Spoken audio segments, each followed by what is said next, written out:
Over 1 billion people go to bed hungry every night on this planet. 2/3 of these are children. Heifer Project International is a means of helping relieve that need, with some churches here in Austin taking part. To learn more, please join us. Austin Faith Dialogue, at the crossroads of religion and life. A series highlighting the cultural and social interactions between the worshiping and religious communities in and around the capital city. Austin Faith Dialogue is brought to you by the Austin Metropolitan Ministries in cooperation with KXAN. Join us now in Austin Faith Dialogue.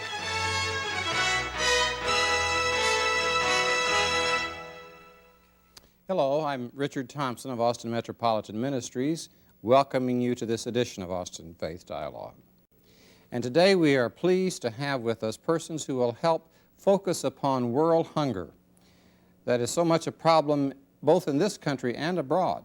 Surprisingly, places here in the United States that are in desperate need, and certainly in other places that we're more familiar with.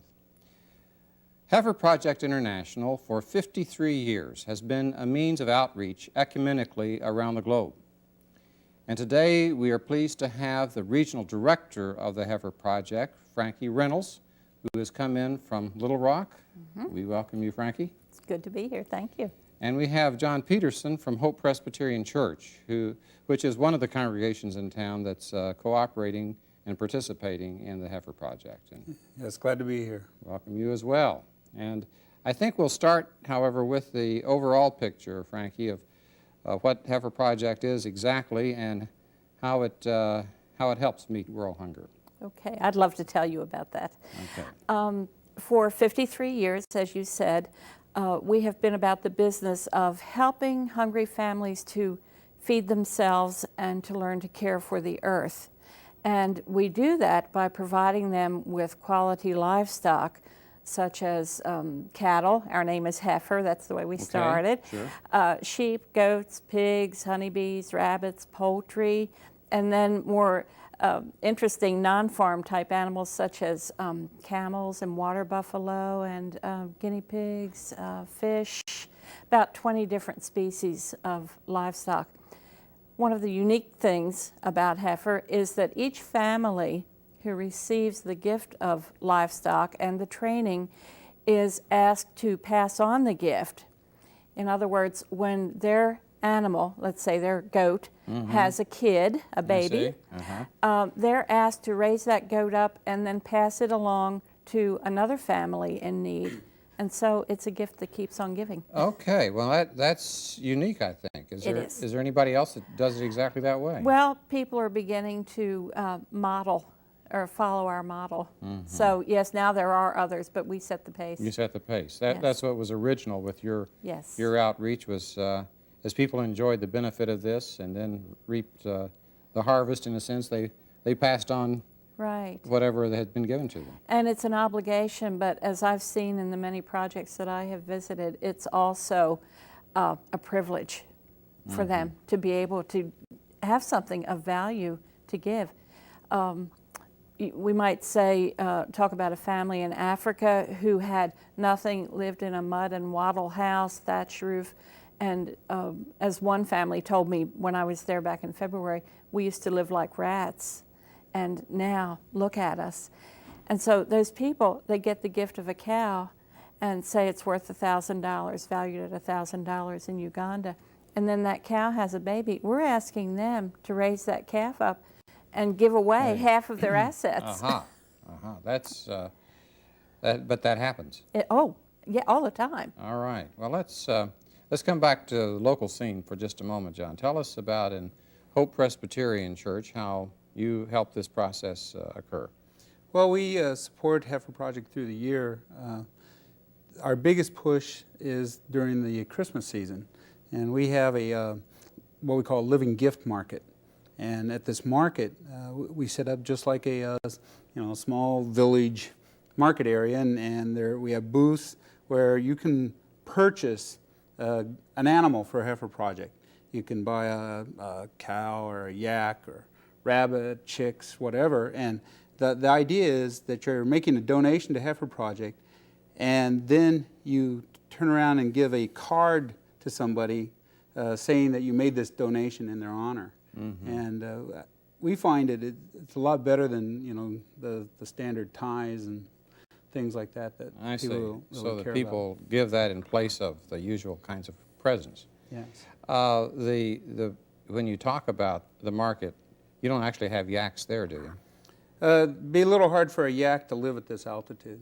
They're best to be up around above 10,000 feet. Do you have chicks? Do you have... Sometimes we have rabbits, sheep. We'll come in and set up a little petting zoo. We always try to get a goat to let people milk, but finding a milking goat around here, most people don't want to have their goats handled by a bunch of strangers. Okay. Well, you don't want to get their goat in anyway. Yeah, that's right. Let's pause just for a moment, because I know you provided some video for us that in the first half of the show will focus on one of the overseas outreaches that you have in Bolivia, South America. And we'll take a look at it and then come back and reflect upon it. The Andes Mountains of Bolivia are a remote, impenetrable, infertile vastness. Yet people live amid their cold crags and valleys, scratching out a mean existence in villages like Incacaturapi. Makam kulkisitot kam menosaksana kap kunaman ala kasinyan poitip ane malatakis kuna kulita nags kunaban ala kasinyan poitip hermano.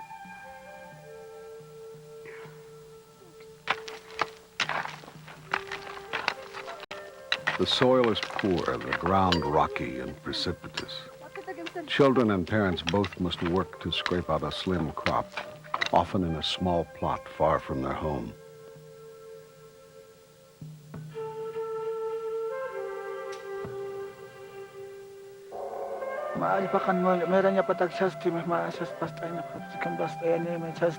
In a traditional ceremony, alpacas given to the community's neediest families are blessed. These animals were chosen specifically to strengthen bloodlines, and the firstborn of each animal will be passed on to another disadvantaged household.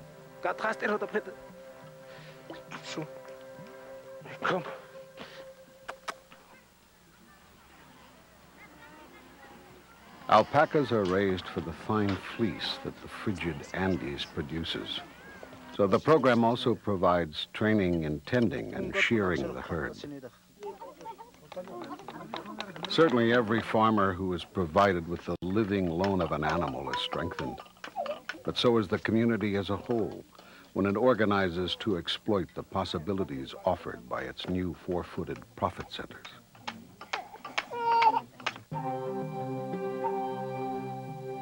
The animals are individually owned, but the herd is a communal responsibility. Every family that is part of the program takes a week-long shift shepherding the alpacas amid their mountain grazing ground. Bueno, hermano, kanaya maito kunalay ko teha akama hicha akap jema oskost. Kunalay ko teha kama utkapito ma alpaca ha walas ke sumao. Nanaka lora siptua uka alpaca ha wawana kahlay ko akaha purini samasi yanap ta utka samaj. The magic of the Heifer Project Living Loans is that they are endlessly recycled, as the firstborn of each animal is passed to another family that will itself help perpetuate the gift.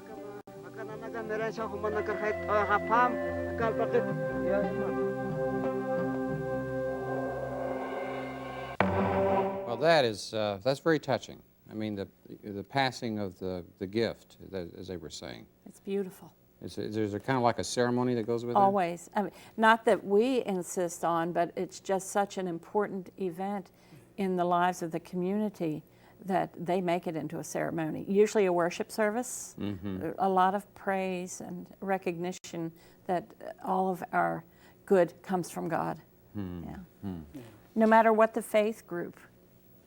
You've traveled to see this happening outside of Austin, John. Tell us just anything that comes to mind that reinforces that. Well, there's one story in particular. I was in Cameroon in the village of Bois, and we'd come in to take pictures there, and our group, of people, visitors from the U.S.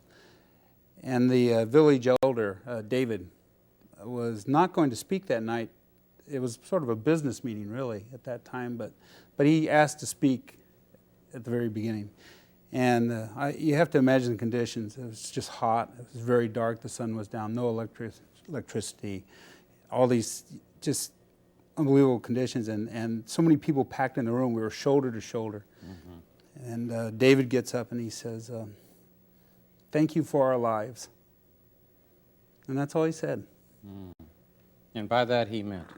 About the development. They were all survivors of the Lake Neos disaster, mm-hmm. Which wiped out over, I'd say, 95% of the population of this region. And Heifer was key in helping reconstruct this area.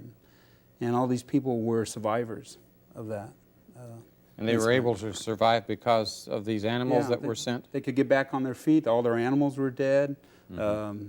And Heifer came in and worked with them to get their livestock going again, and working with them to improve what they'd had from before, with a lot of education, ethno-veterinary sort of things. Okay. Well, that is a touching story. And I think that what I understand happens is that from one generation to the next, as people are the recipients over the last 50 years, you can see the difference that it has made from one generation to the next. Oh, absolutely. Why don't you talk about what you saw in China if there's time? Sure. We were in China and in Sichuan province, and we were visiting a rabbit project. And it was so interesting. We would start out with the oldest, the first recipients, mm-hmm. and they had these brick homes with tile roofs, and I always remember the most successful farmer had a 5-story home. Mm-hmm. He lived on the first floor. The other 4 floors were for his rabbits. Mm. And then we'd go to the next generation, and they had a brick home, but probably a thatch roof. And then you go back to the next recipient, and maybe a brick home, dirt floor definitely, but not quite as well as the first two. And then you go back, and you keep going back till you get to a thatch home, mm-hmm. with a thatch roof. And it was almost a 1-year cycle between each step. And it got so we could go anywhere and we'd see this and we could tell you how long they'd had their animals. Do I have time to say that? About a minute here. Okay. That passing on the gift has worked so well in China that it has started new projects in Nepal, passing on animals from China. And now Heifer Project has been invited to go to North Korea, and we're sending our Chinese representatives to help establish that. And for the first time in this communist country, farmers are going to be allowed to own livestock. Oh, I see. All right. So the Heifer Project knows no political barriers as far as where it extends help to those who are hungry. Whoever's in need. Okay. Well, I think that we're especially aware of North Korea today in terms of where starvation is occurring. Yes. And we're going to be taking a pause here just for a few seconds, but come back with us on Austin Faith Dialogue as we continue to reflect upon and celebrate the work of Heifer Project International.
Welcome back to Austin Faith Dialogue, where today our subject is the Heifer Project International. It's an organization that reaches out all over the world to help relieve world hunger. And in the first half, we were talking, as we will in the second half, to the regional director of that, Frankie Reynolds from Little Rock, and from John Peterson here at Hope Presbyterian Church in Austin. I want to go back to the origins of Heifer Project. Yes. Tell us how it started. Okay, very briefly.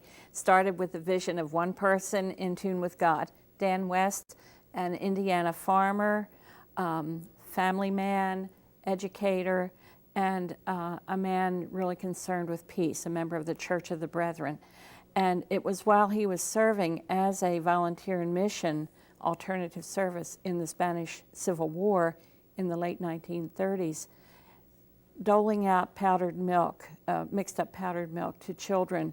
And always they ran out of milk before those children who were the victims of the war could all be fed. And this thought, I call it a vision, came to him, not a cup, but a cow. Not a cup of milk where the child has to come each day dependent on a stranger for that little bit of nourishment, but a cow that a family could be trusted with to take care of and be able to feed their own children.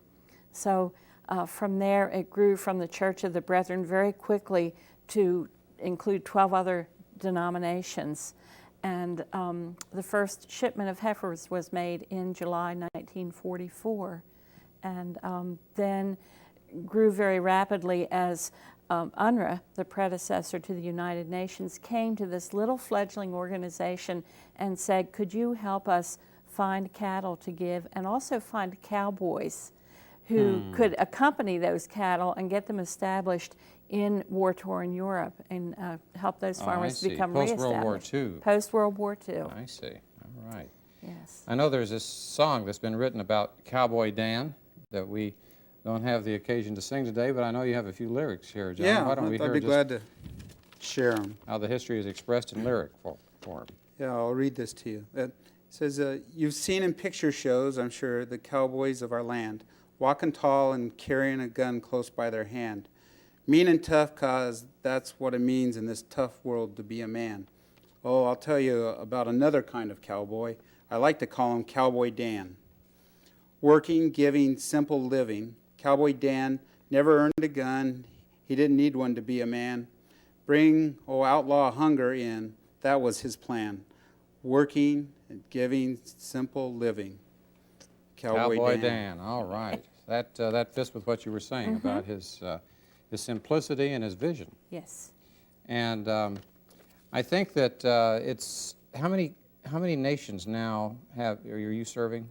We have worked in 110 countries around the world and 35 states here in the United States, including a project in Texas. Okay. Right now. Yeah. Well, I think it's this domestic scene that is the focus of this other film clip that we have in Kentucky that shows that the need is close at hand. Oh, yes. As well as far away.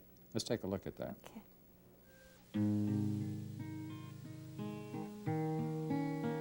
Global hunger is at home in the United States as well. This is Appalachia. Life ain't always easy, sometimes it's hard.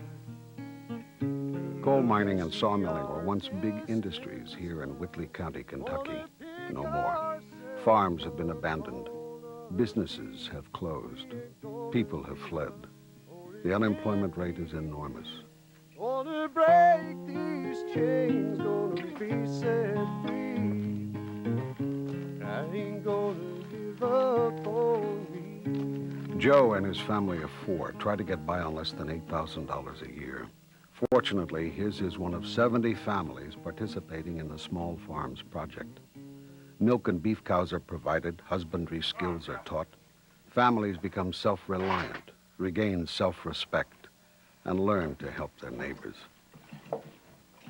Since we've had our milk cows, we keep fully supplied in milk and butter. We supply, for other families that need, because there are a lot of families down here that can't afford to buy milk all the time. Joining this Small Farms Project was the best thing that ever happened to us. It was like a new beginning to us, actually. A mentally challenged brother with the capacity of an 8-year-old lives with the family. He has found new meaning in life. You love me. Yeah, you do. My brother, he's handicapped, and he was really withdrawn in that. He got involved with the milking of the cattle, and we got him to responsibility of taking care of the milk cows, and it brought him out of the shell, and he feels like he's needed. That's a very important thing. You gotta take care of them and love them, and they gotta feel their love. People need help too, and they help me out, and I like to help them out back. It is people helping each other who make the Heifer Project work. This cow needs help. She is in the middle of a difficult birth, and both she and the calf will die if she doesn't get it. But project members have been trained for such emergencies, and another neighbor is quickly summoned. There we go, we got the head. Here it comes, here it comes. Here it comes. She's pulling hard. Yeah. You got a matter of time to get that head out and get it started breathing. And that was an awful hard calf to pull.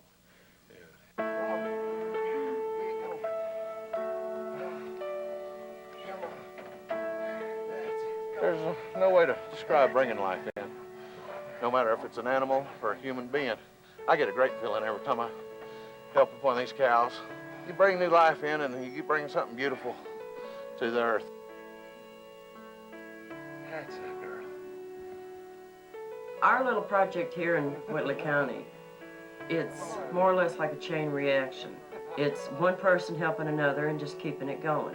And building our project, I think that's everybody's ambition. They want to make their lives better and make life better for their children. Yeah, that's a wonderful little description of how in the States the Heifer Project is reaching out and building community and not just feeding people's physical needs. The animals are really a catalyst for the more important work of building community and helping people to become self-sustaining. Mm-hmm. That's what we're about. Okay. Absolutely. Well, I don't want to let time go by before we let folks know who are looking in how they can connect with this. You brought us a 1-800 number from Arkansas, and John, I see a number up there I think you said was yours. Mm-hmm. If people want to call you at that, what was it, 335-1235. If they want to have someone come and talk about heifer, you're willing to do that? Absolutely. And tell me about your travels for heifer beyond Austin. What you're I think you're doing some photographic work, aren't you? Yes. Starting in '91, I started taking pictures for Heifer Project, and I've traveled to China, Guatemala, Cameroon, and several states in the U.S.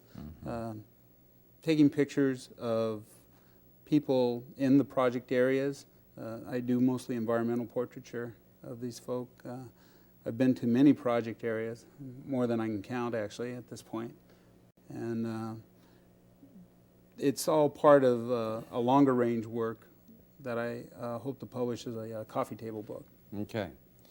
Well, wouldn't you say that John is not your typical volunteer? Exemplary. Exemplary. But we do have so many volunteers of many different gifts and skills, and are always looking for more people who can help us with booths, just people who can represent us in their local churches.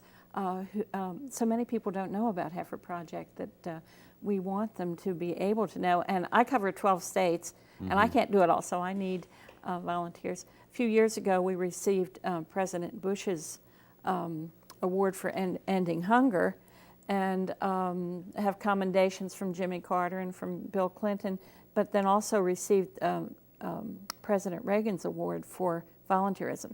Uh-huh. So we've been recognized that way as well. Well, you know, I have to tell you that as a pastor over the years, I had opportunity to see how this relates particularly to children. If they find that their little amount can buy a chick that can then go abroad and make it possible for people to have eggs, and another chick to give away. I mean, that communicates. It's very simple in They its can concept. relate to it. Yeah. Yes. And now I suspect it costs a little bit more to send. How much does it cost to send a cow? $500 is, those are symbolic prices, because in Africa it might be $1,000, and here in the United States we might be able to find quality animals for less than that. In Latin America, even less than that. In India, where yes, people do use cows, we have an arrangement there with the government where we provide money for low interest loans, sort of like the Grameen Bank. Okay. Yeah. There was also a church that I just learned about recently that sent its youth group to your facility there in Arkansas. Tell us about what that facility is and what the youth do. Yes, that's our Heifer Ranch, and we have about 20,000 visitors a year come through there. But a part of that is we have a program, usually a summer program, that youth groups will come from churches and spend a week there and live in the Heifer Hilton, which is a converted barn, and have work opportunities, have educational opportunities, spend a night in our global village. They may elect to do our ropes course, learning the ropes about hunger. So there's a great deal. As a matter of fact, it's so popular that we have a long waiting list, and we just have to draw by lot to see who gets to come each year. Yeah. But there's no waiting list needed for a local church to say we want to involve our young people and our adults. Hop on board. Yeah. Tell us a little bit about what it's meant at Hope Presbyterian from your observation, John. In terms of the work with the youth people? And the effect on the people of the church itself. It's a chance. People are so parochial in general. You know, they know Austin, and this has given them a chance to see the need elsewhere and to really be part of it, to understand that our community is global, and it's really pulled a lot of people together, and we talk a lot about, you know, what we do locally and how it impacts people globally, and it's really looked at hard there. Yeah. I say it helps missions come alive. Mission come alive, Yeah. right, Yeah. right, Definitely. in a very concrete way, and I think that's what makes it exciting. And Yes. it's been exciting having you here. It's been wonderful to we're be just here. pleased that you would take time to come down from Little Rock, and John, for all of your volunteer time and willingness to go to churches and pass on the good word. Sure. We thank you. And I think there was a little saying I heard once about think globally and act locally, but the interaction between local and global is brought together very well in Heifer Project International. We want to thank you folks for looking in, as we thank these folks for being our guests, and hope that you'll be back with us again next week. I'm Richard Thompson, and peace be with you.